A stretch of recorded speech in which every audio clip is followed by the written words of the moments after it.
নিঃসন্দেহে এটা ইতিবাচক পদক্ষেপ। কেন ইতিবাচক যদি বলতে হয়, তাহলে সুপ্রিম কোর্ট যখন সুমোটো নিয়েছিল তখন অভয়ার ন্যায় বিচার যে প্রকৃত দোষী কারা, এই দোষীদের শনাক্ত করা প্রয়োজন। রেপ এবং মার্ডারের মতন ঘটনায় যদি অভিযুক্তরা এখনও প্রকাশ্যে ঘুরে বেড়ায় তাহলে কেমন বিচার?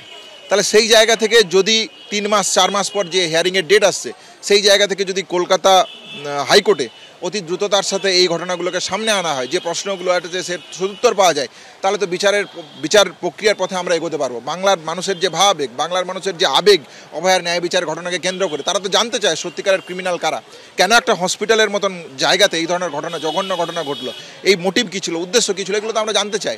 তাহলে স্বাভাবিকভাবে এটা একটা ইতিবাচক পদক্ষেপ বলে আমরা মনে করি। কিন্তু কলকাতা হাইকোর্ট যদি তার সদর্থক ভূমিকা রাখেন, সদর্থক প্রয়াস দেখান, তাহলে হয়তো এই জায়গাটাকে একটা সদর্থক ভূমিকা, আরও সদর্থক ভূমিকা বলতে পারবো অতীতের ভবিষ্যতের পরিপ্রেক্ষিতে।